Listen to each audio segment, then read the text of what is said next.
Welcome, everybody. I'm Kamil Sarji, the host of Just 2 Minutes, and today we have Willie. Willie, you want to tell us about yourself? Sure. First of all, Kamil, thanks for having me on the podcast. My name is Willie Myette. I am the creator of Jazzedge AI and Jazzedge.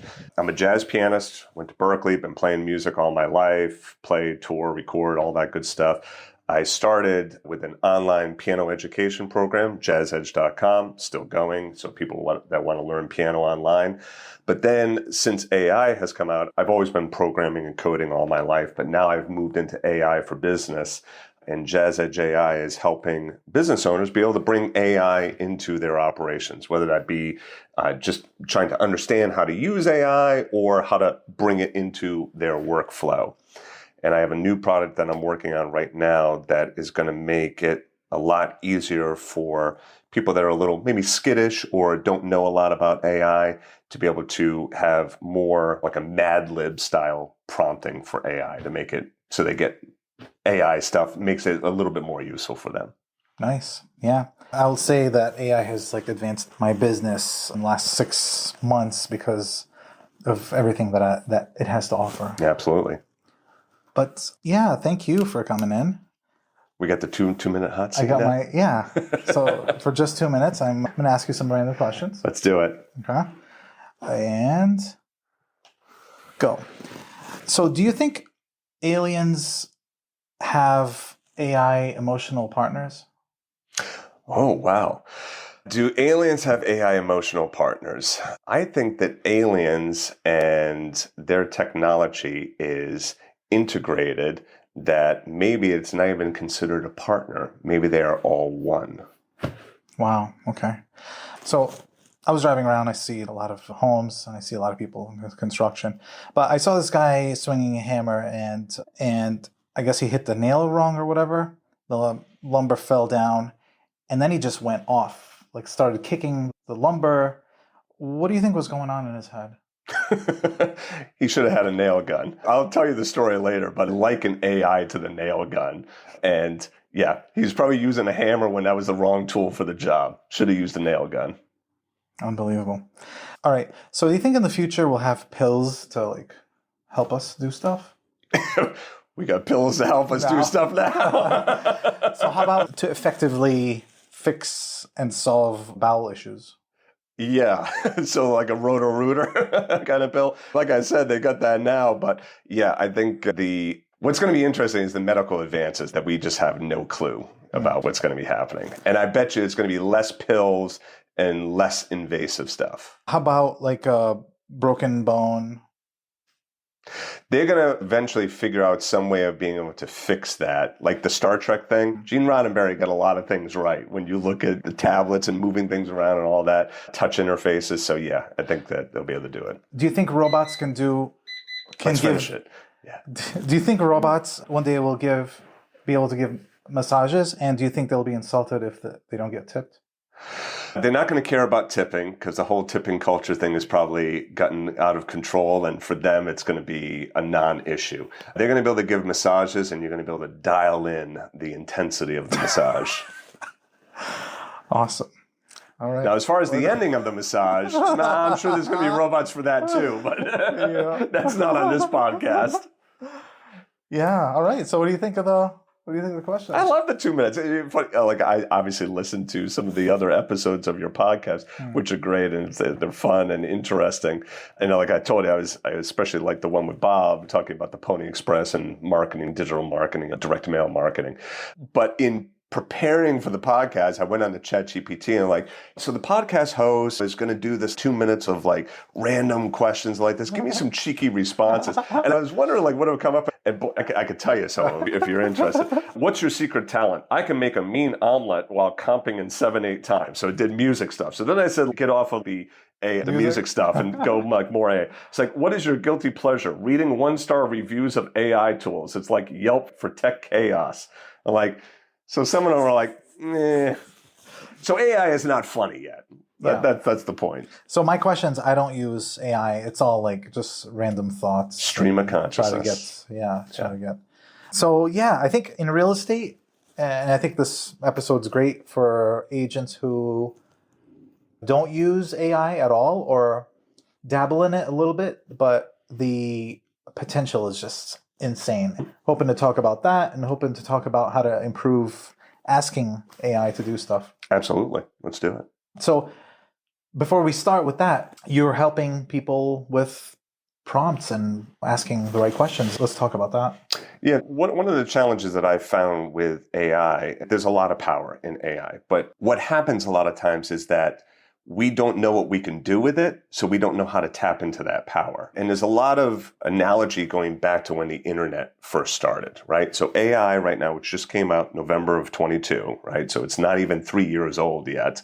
ChatGPT came out in November of 2022. So it's like when the internet just started. When the internet just started, people didn't really know what to do with the internet. Like you send an email, whatnot, like online and ordering, and I put my credit card in, a lot of fear and all of that. So what I do is I help businesses, I bridge that gap for them. So if you say, hey, look, I'm interested in utilizing AI, what can I do with it? This is where I'll come in and I'll say, okay, Kamil, tell me, what are the things that you're doing on a day-to-day basis? What is mundane? We look for opportunities to automate, maybe use AI.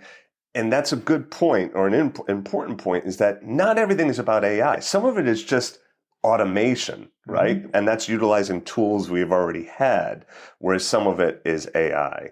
But right now, it's just trying to figure out what can we do with it.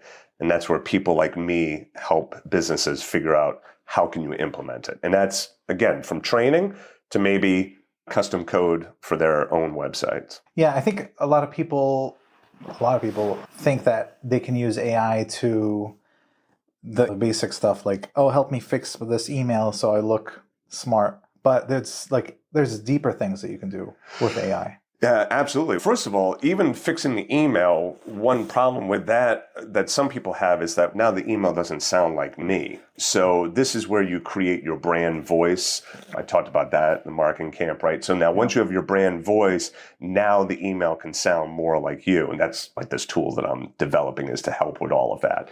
But that's just scratching the surface. You can use it for course creation. We were talking about that earlier, right? So you can have it design a course, training material. And I want to be careful. Like there's some real techie things that I can talk about, and I don't want to get too techie. So forgive me if I get too techie or if I dumb it down too much. I know some people know AI, some people don't.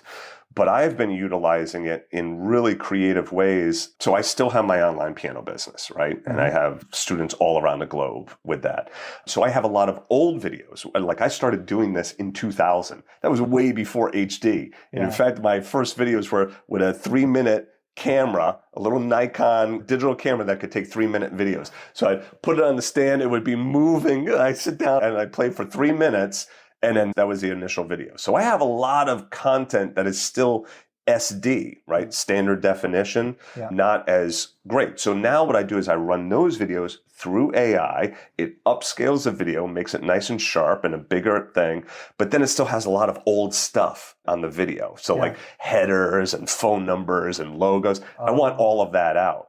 So I used AI. This is where I'm going to get techie for a second, right? I used AI. I'm on a Mac. I used AI to create what's called an automator script, which basically means that I can create the script so I can see the file, I can right-click on it and say video mask and crop, and now it will automatically in the background do all of the work and export a new video. Normally, I'd have to take that video into a video program, crop it, put boxes over it, all that, then export it. It takes 20 minutes, 30 minutes, an hour to export. All this stuff is done by utilizing AI to create that script, and now it's done in seconds. Amazing. Yeah, it really is amazing. So I record this, and then I run it through the AI script that knows exactly the structure of how I want the output, the end result to be, and I just throw it in there, and it does it. You could go even another level. It does it, wants me to approve it once I approve it, or not even. Or I can have a Kamil AI reviewing the video and saying, I don't like this, fix this. And then producing it and just putting it on YouTube. Yeah. There's so many jobs right now that are going to get affected by AI. Not replace. There's a lot of confusion, I think, and a lot of fear over that. Video editing is definitely one of them. We see now with a lot of video editing where it takes a transcript and you just take out, Willie said something in here, take out that line, and it not only takes out the audio, but it takes out the video as well. Yeah. So you can, whereas before you had to look at the video, chop it, take it, all that stuff. Now you're just looking at it as text and, oh, you said a bad word there. Yeah, just take that out. And it truncates the video right there and edits it. So there's a lot of, like I said, a lot of fear. A lot of people think, oh, like we're not going to need video editors. No, you're still going to need video editors. But what's going to happen is now these editors are going to get enhanced in their productivity, just like you and I. I am way more productive now utilizing AI. The stuff I can get done, whereas it might have been like, okay, I got to send out a marketing email today and I got to write a blog post. That like back in the day, ancient history, a year ago or 2 years ago, that might have been an all-day thing, right? Crafting that email, editing it, testing it, doing the blog post, all of that stuff. That might have taken a day. Now you could do that in the first hour of your day and have an email, a marketing email, and a blog post ready. And then you could go to it, analyze data. You could do scripting. It just goes, it's nuts. Yeah. So literally, I work like 3 of me to 1 of me. Yeah, now. And I think even before AI, I have an IT background. So I always look for ways to improve and simplify things and make it bulletproof. So that's what I'm doing in my business already. But since AI has come out and it really opened up my eyes to, all right, aside from the like boring normal stuff, like how can I use this in this part of the business and in this part of the business and in this part? And I am deeply in AI in my business. I think I'm I don't want to brag, but I think I'm using it more than any other brokerages out there. Probably. And I'm always like thinking of ways to improve it. And so, I was talking about the email thing, and I want to talk about, I split these up in sections. So first thing is the email, right? The easy thing is, fix my email so I look cool. But then another level, like in real estate, we're getting so many emails, like it's crazy. How do you know, like everybody wants your attention. So how do you know what's important? Show me what's important. Show me what I need to respond to. Respond if you know the answer to it. And boom.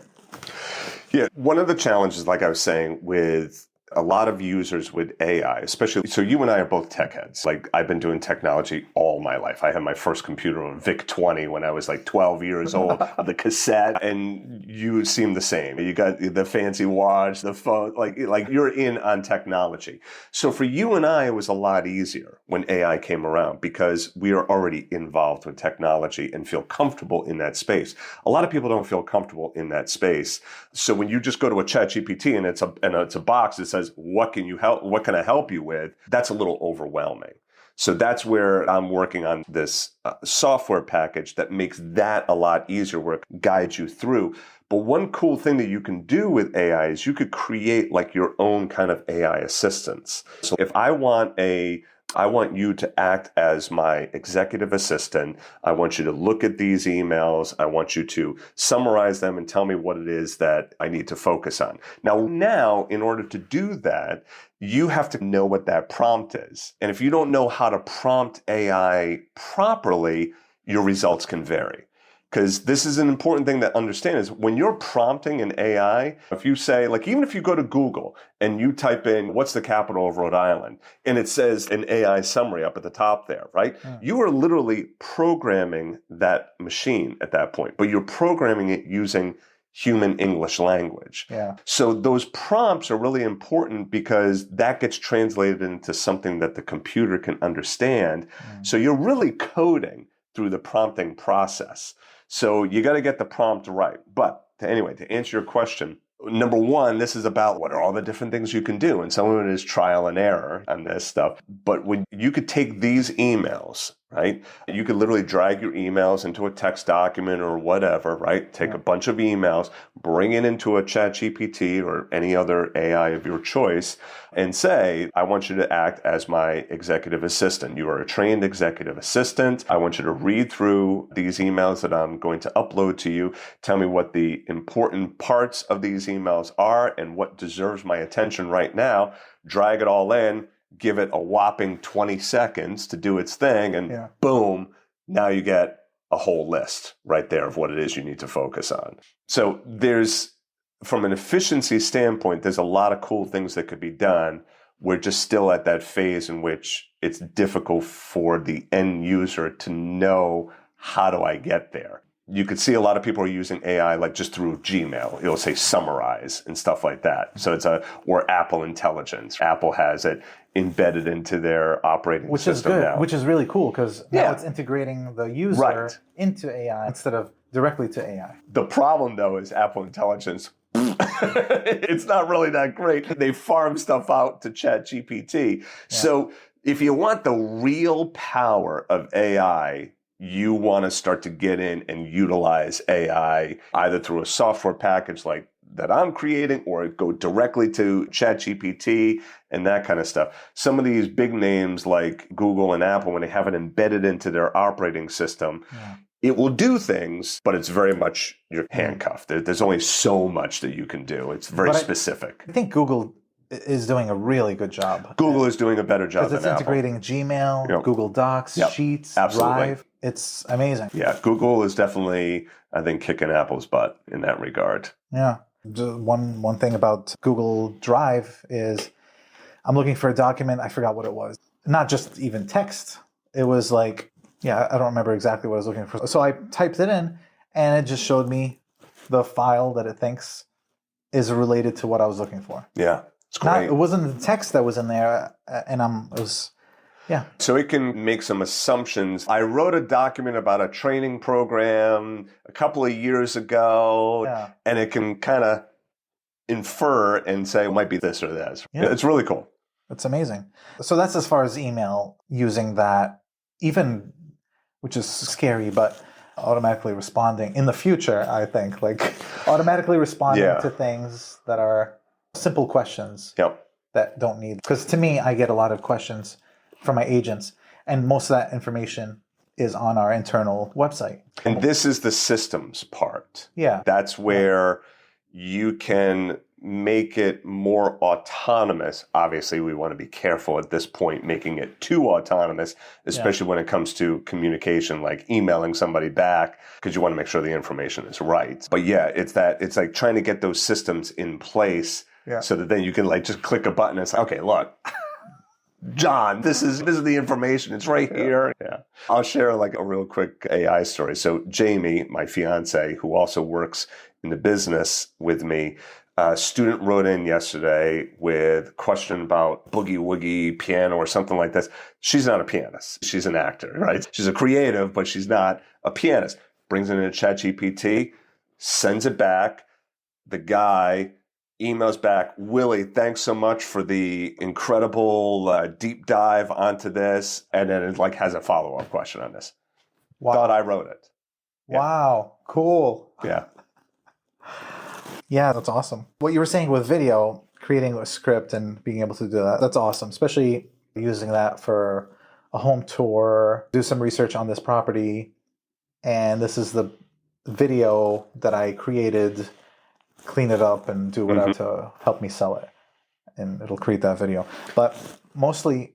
Yeah, I'm thinking also in the real estate space is that you could put together some links of the area, your comps and other stuff, and then utilize AI to highlight some selling points. So I want to sell this property. Yes, we know when we go into a property, there's 3 bedroom, a 1/4 acre lot, septic, sewer, whatever it is, right? We get all of those features and benefits, right? But now as a realtor, especially now with AI, this is where you've had to do this anyway. the marketing aspect of it, right? Of selling a home or selling a property.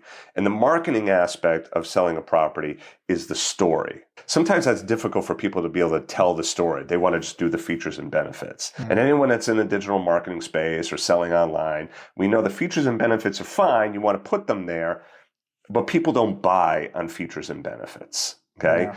Typically not. Even if you go to Apple's website, which here's a phone and different configurations, it's all about features and benefits, right? Yeah. But Apple doesn't sell that. They sell that lifestyle. This is what it looks like, and everyone's having fun and colors and all of this. So now you could use AI to help you craft the story better. I need an elevator pitch for this property so that when somebody walks into this property and is interested in this property, I can highlight the reasons why they're going to want to buy. Or if I know somebody is moving from South Carolina to come up here and buy a property, you throw that into AI. And it's not that we're dumb, that we can't do this, but it's going to take you time. You're going to have to sit and be like, okay, let me think about that. Is that really the best use of your time? Probably not. I would say the worst part of listing a property isn't coordinating the pictures and coordinating like how I'm going to show or getting the details about the house. It's the description of the house. That's the toughest part. And I've been using that for over a year, like that. But now I've evolved to not just doing that, but making it a themed description. Sure. According to where it is. Yeah. It's story. Yeah. And that's marketing. People want to hear a story. They don't want to hear facts and figures. Yeah. One more thing that I think would be really beneficial, aside from the video, and we talked a little bit about the description. I think the description is like I said, the toughest thing. And with AI, it just makes it so much easier to create that description of the home. Pictures is another thing. Like getting a photographer goes out, takes pictures, then you wait a couple days. But I think I've been doing this, but not AI style. Taking a picture with your phone and then photoshopping the pictures to make them look amazing. But now using AI to say, hey, here are the pictures. You touch up the picture and make it look amazing, as opposed to using someone to use Photoshop to edit and... Absolutely. So I'll tell you a little story quick and then get back to that. So I wanted a new picture for my business card. And I've been used to like having professional photo shoots and like it's hundreds of dollars, a professional headshot, all of this. I took the picture on my phone. So what I did was there's an app, I forget the name of it, but basically it takes a picture every X number of seconds and you can use the front camera or the back camera. Yeah. So I'm sitting there with these different poses, whatever. And then it takes 50 pictures and I'm like, okay, all right, yeah, okay, I'll take that. Then I just bring it into Canva. I utilize Canva. I don't even have Photoshop anymore. And Canva has a whole bunch of AI tools and plugins and different stuff that you could do, and it will clean up the photo, and I could do pretty much everything that I would want to do Photoshop-wise in Canva. Obviously, it's not the same Photoshop as Photoshop, right? Yeah. But Photoshop also has a steeper learning curve than Canva does. There, I utilize Canva, and now that's my picture for my business card, and I have for the website. And you look at it, nobody would know. Yeah. Nobody would know, oh, was that taken on your phone or taken by a professional photographer? So there's a couple of pieces there that I want to touch on. Number one is that the phone cameras have increased just exponentially. Like people, especially with an iPhone, people are making movies with these things. And I got actually a special case so that my lenses, so I could pop this out of the case, and those are lenses like the first day I got the phone. So never been scratched or anything like that. Yeah. That's the first part. The second part is that now the image processing has gotten so good that you put your images onto a Canva or a Photoshop, you can make stuff where it used to be the professional photographers would have their own programs and they have to tweak and all of this. now the programs, Photoshop and Canva and others, will now start to automatically do that for you. Now, where AI can come in, now I haven't tried this, but I know AI can, especially ChatGPT, or if I'm working with code on a website, I got this, I want to take this out over here, and I'll circle it in red in an image, and AI will be like, I see what you're trying to do, and blah, blah, blah, blah, blah, blah. One thing I would do if I were a realtor is I would bring some photos into AI, into a ChatGPT, and say, look, here's a property here. This is how much it's selling for. Give some backstory about the property. This is the story that I'm telling about this property. I'm going to upload some photos, and I want you to tell me your thoughts about the photos and if it fits the story, or if I need to crop the photos a certain way or make them brighter, or any suggestions you might have. And I bet you it will come up with some different ideas. Yeah, definitely. Yeah. Yeah, that's interesting. So aside from the home pictures, there's also marketing, and using marketing to maybe create an ad. So using AI to be able to do that. Yeah, AI will not be able to help you make necessarily the video or the image of the ad. AI, Claude, ChatGPT, they can do some image creation, but anyone that has used that knows that those results can vary, Mid-Journey, like that kind of stuff. So the results can be okay, especially in the video sphere, like ChatGPT. You can use Sora now and create video, but it's this funny, like slow motion, like it looks a little wonky and weird. But again, ChatGPT came out 2.5 years ago. Yeah. Okay. And it's already making video. Already, right? Yeah. When you think about it. So what's 2.5 years from now? Yeah. But one thing that AI right now can be very good for is I want to do an ad, whether that be a digital ad, a print ad, a billboard. Let's take a billboard, for instance. Okay. Because a lot of times you'll see a billboard and you'll see that this person didn't know what they were doing design-wise. It's like the phone number's too small, or the text is too small, or the colors don't match. This is where AI can help with not just what the messaging is going to be, but I would say, look, this is going to be on a billboard. I want you to make sure that the design of this, I'll upload an image of it. I want you to check this design-wise and make sure that it's going to be legible on a billboard, or this is going to be in print. Is this image, is this ad, is the call to action there? Is this going to get people to do what I want them to do? Or I would even ask AI, here's my ad. What do you think the call to action is? And see if AI can figure it out. Because if AI can't figure it out, the consumer sure as heck ain't going to be able to figure it out. Right. In the advertising space, you could definitely utilize AI. And one thing I want to say, a real good tip, again, this might be dumbed down. Some people probably already know this, is use AI to help you use AI better. So you go to a ChatGPT or Claude or whatever, it doesn't matter, whichever of them, and you say, this is who I am. I'm a professional realtor. I want you to act as an AI professional, and I want you to give me your top 20 prompts for selling homes or putting homes in the MLS or analyzing data on a property. And it will put out different prompts that you can use. So now it's going to help you use AI better. So then you take those prompts, mix it along with your data, and now you're in a much better position. Okay. Yeah, the second part of this is actually the prompting. And I was going to ask you, like, how can a normal person who doesn't use AI think and be able to prompt properly? Like, how should they think of AI when they're asking? So if you just go to a ChatGPT and you got the box and it says, what can I help you with? The best way to get started is say who you are, okay? Because it needs some context as to who you are. So let's back up for 1 second. If you just go to that box, what can I help you with? And you say, write me an email. And then this is where people are like, oh, it's hallucinating because it's not writing an email about what I want to write it about. It's writing an email about hot dogs, but I'm selling houses. Did you let it know that you're selling houses? Actually, if you just said write an email, the AI is going to say, well, hey, dumb, it's not going to say that, but, what do you want to write an email about? So say who you are, and you don't have to be verbose, just like a sentence or two. Then say how you want the AI to act. I want you to be a professional email or a professional marketer, right? Now I want you to help me create an email on X, Y, and Z.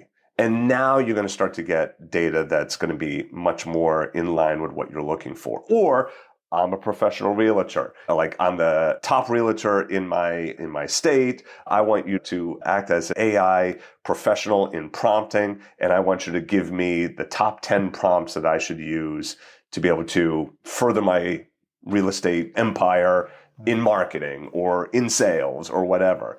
But yeah, that's say who you are, say how you want the AI to act, and then you're going to start to get much better results from it. Okay. And don't hit enter until you have your whole thought put in. Yeah, because the one thing that's tough is when you hit the return key, it automatically submits on all of the AI. So you got to hit shift return for a new line. But I will tell you this, AI really doesn't care about punctuation and stuff like that, even misspellings, as long as it's not egregious, right? If you say, I'm selling a house and rather HOUSE, you're like, I'm selling a HZJJKK. What is that? AI is not going to be able to figure that out. But if you said house, HOUS, it's going to know. It left off or added two E's, whatever. But yeah, you want to formulate the prompt as best as you can before hitting enter. Or you could say, here's the first prompt. I want you to wait for further instructions, and it will wait for you. Yeah. So a lot of times when I'm working in code, I always say, okay, here's details. I want you to think about this and analyze this, but I don't want you to write any code just yet. Wait for me. And it will do its thing, and it'll be like, I'm waiting for you. What do you want me to do? Yeah. Yeah, you're right, because it'll start throwing out, assuming what you want to get, like what information you want to get. Yeah. There's also the remember feature. Yeah. And how can people use that? Or customizing ChatGPT, as long as they're paying the Sure, yeah. I'm not sure if in the free version, I don't think the free version allows you to manage your memory, but in the paid version, which is the $20 a month, you can go in and you can manage what ChatGPT remembers about you. And there's a setting in there, and you can and literally you could even ask ChatGPT, how in ChatGPT do I manage my memory? And it will tell you all of the steps on how to do that. But you can, while you are working with ChatGPT or any other AI, let's say that you put in this whole prompt and you get this data back. You could say to the AI, I want you to remember this. And then you'll see a message that says updated memory. Okay. Cool. Yep. And now the next time that you use it, there's a much higher likelihood that it's going to tap into that. It's not 100% foolproof, right? It's still, I think there's some of those things are still trying to work out, because you might think, oh, I told you this is who I am or whatever. But the problem is, again, remember how I said that prompting is like computer programming? Yeah. You could steer it away inadvertently, even though it's already in its memory. And there are times, especially like I use Claude by Anthropic to do a lot of coding. And then I'll tell it things and it remembers it, and then it does something else. And I'll say, and I'm bad. Sometimes I swear at it. I'm like, what the? I thought I told you to stop doing this. And then it always comes back, you're absolutely right. I should have done this. So again, don't get discouraged if you don't get the results that you want. This is all about the prompting. You're a coder when you prompt. And if you don't feel comfortable with that, then check out Jazzedge AI, because that's what I'm going to be helping with. But just, it's an iterative process. You're learning while the machine is learning as well. Yeah. So one of my remember things is, if you're not 85% or more sure of the response I want, then, I forgot how I worded it, then ask me more questions so you are at least 85% or more sure of the result I want. Yeah, and that's great. And then the best way of knowing if that's a good prompt or not is see the result that you get. It's literally a trial and error. Now, if you like the results that you get, then that prompt is probably good. Now, will that prompt be good for everything? Probably not, right? You might need a shift. But you find these prompts and ways of working with the AI that works for you. So you're going to utilize AI and prompt it differently than I will. And not to get too far in the weeds on this, but isn't that that's the creativity part as well? Where it's like you write an email, I write an email, all utilizing AI, but you prompt it one way, I prompt it another way, and we get different results, right? Yeah. So that's not the AI saying, oh, I'm going to give Willie and Kamil different results so they don't have the same thing. That's Kamil and Willie prompting me differently, so I'm going to give them different results. Yeah. Yeah, I know that when I read a description on a listing on MLS, or I could tell if it's AI or not, because there's two words that are super annoying to me: boasts and nestled. And in my memory, I'm like, do not ever use the word boast or nestled, because it's in every single description for a home. Yeah. If you look online, those two words are... So that's one thing. It's do not ever use this. There are people that say that they get a lot of good traction by saying, I want you to sound more human. So you get a result back. And this is the other thing that's important to remember is once you get a result back for an MLS description, let's just use that. So you get your MLS description, you put it all in, but you finally get something like, okay, yeah, that's pretty close. All right. So now you don't have to keep feeding in data. Now you can just simply say, okay, I like what you have, now make it sound more human. Or I like what you have, give me 3 different ways of saying the same thing, and I want you to sound like a high school student or a middle school student. I want you to bring it down to that level. If it's too heady, I need to bring it down. So you could say, I want you to talk to a middle school or high school grade level student, right? So you can tweak the results that you get based on what it is you're putting in. Yeah. And there's a lot of I go back and forth a lot with the results it gives me. I'm like, no, fix this. Yeah. But is it a good idea to say good AI or a bad AI with that little feedback thing? Oh, the thumbs up, thumbs down, I don't know for sure. From a software standpoint, programming for years, I'm thinking that is a response back to the coding team. So that then the team, if they see a bunch of thumbs down, they could go in to the history and see what was prompted, what was the result, and they could start to figure out why this was bad. It would not surprise me if they have AI doing that in the background. So when you say thumbs down, AI analyzes the prompt and the response, and now it's aggregating that data. Now, whether or not a human looks at it or it's training the AI in the background, it could be doing that as well. But one thing that I will do is that I talk to AI like I would talk to you. Like I would say, okay, that's good. Thank you for that. Those are good results. And I don't do that thinking that I'm talking to a person. I realize that I'm talking to a machine. But this starts to get into some very interesting conversations of, at some point, we're going to have a conversation around the word sentience. And is this AI alive or not? We're not there yet. But we know, right? It's like a rocket scientist to figure out, okay, that's where we're heading. We're going to get to the point in which 5, 10, 15, 50, however many years from now, we will speak to AI and you will not be able to tell if it's a human being or not. There's already been studies done on this and people trying this kind of stuff. Like I said, Jamie sent out an email utilizing ChatGPT. Student writes back, Willie, thanks, this is great. I think I wrote it. I send out emails all the time and people will respond by, I don't know if I agree with that, or yeah, this is great. It's great. I'm getting that dialogue back and forth. So so I will interface with AI in a human way because I think that it's also going to help the AI start to understand what I want and what I don't want. Whether or not it's actually training on that or not at this point, I don't know. But I do think that it's good now and again to say, yes, that was a good job. I like the way you did that. Because then maybe it updates its memory. But it definitely helps for the future, creating the ultimate. And then also we need to be able to have this discussion and interface. AI is really like the internet 3.0.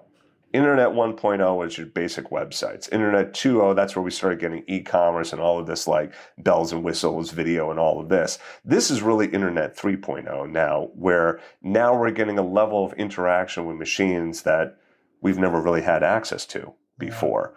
And it's not just on the web, right? It's through applications and all of that. So this is going to continue and it's going to move quickly. And the people, I think, in the professional market that are going to do well are going to be those people that don't necessarily have to use it, love it, any of that, but at least embrace the idea. And as we start to have more of that conversation, you don't have to say, what's your favorite color, AI? You don't need that kind of stuff. Yeah. But having that little bit of humanity baked in, I don't think is a bad thing.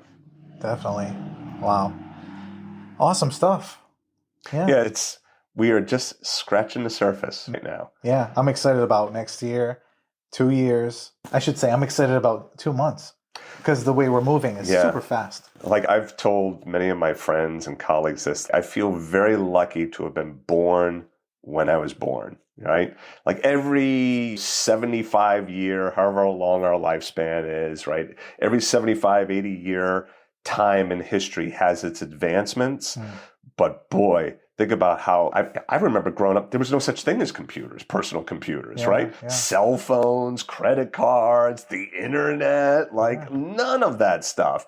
And now it has just moved exponentially so quickly, which is really cool for a tech head like myself. I realize that there are challenges ahead, but I believe in humanity to be able to figure out those challenges. The last thing, I'll just tell you the nail gun story if I can real quick. So I liken AI to the nail gun. I like this analogy because I think it fits pretty well. So when you had roofers, right, you're in the business, I'm sure you've talked to many roofers over the years, right? You know, what they go up, they'd sling a hammer, right, and put nails in, right? So then the guy comes out and says, hey, look, I invented the nail gun. Okay, that's great. How many of those roofers were like, I'm sure probably, yeah, no, forget, I'm not using this nail gun. I've been using a hammer for 35 years. Yep. I swing a hammer, okay? And when the nail gun first came out, I'm sure that the nails went through the shingle. Yeah. And then you had all the people like, oh, see, it doesn't work. I told you it's not going to work. But I'm sure they iterated real quick. Now the question is, how many roofs do you see in which guys are slinging hammers up on the roof? They don't. They're using a nail gun. Why? Because it's more efficient. It's quicker. They could dial it in exactly like the depth and the speed and whatnot every single time. So does that mean that roofers were put out of business? No, they adapted. Yeah. It does mean that whereas you might have needed 5 guys on a crew, now you only need 3 people on that crew. It does also mean, though, that now, okay, we could only do maybe 1 roof a week. Now we could do 2 or 3 in a week. But then it also means that the nail gun, right tool for the job, is not the tool for everything. If Jamie asked me to hang a picture in the wall, I'm not going to use a nail gun on my wall to put that nail in, right? Yeah. So it's just, we're at this point in which there's a lot of confusion. And like I said, some fear, there's excitement, it's like all of the emotions, like when the internet first came out. We're there now with AI. We just got to remember, it's just a tool. We're going to use the right tool for the job. It will help us be more productive. And those people that want to bury their head in the sand and be like, I absolutely won't use it. Don't be surprised if an employer says, hey, look, this person utilizes it and does the work of 2 people, whereas this person doesn't utilize it and is dragging us down. So. Yeah, that's a really great way to put it. So, Willie, how do people find you?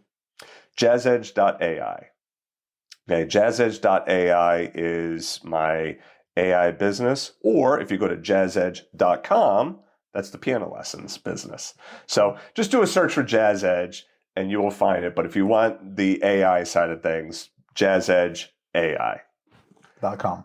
Jazzedge. Actually, it's jazzedge.ai. .ai. Yeah. Okay, yeah. Cool. I'm not sure if I have jazzedgeai.com. I think I do, but I have to check that out. I was thinking too, boy, they should have changed us to AL. Artificial language. And then we could have had all the jokes, like just call me Al, and like, oh, I'm using Al. AI, it's kind of, I don't know, like the Rhode Island Italian thing. I'm half Italian. So, hey, I'm using A.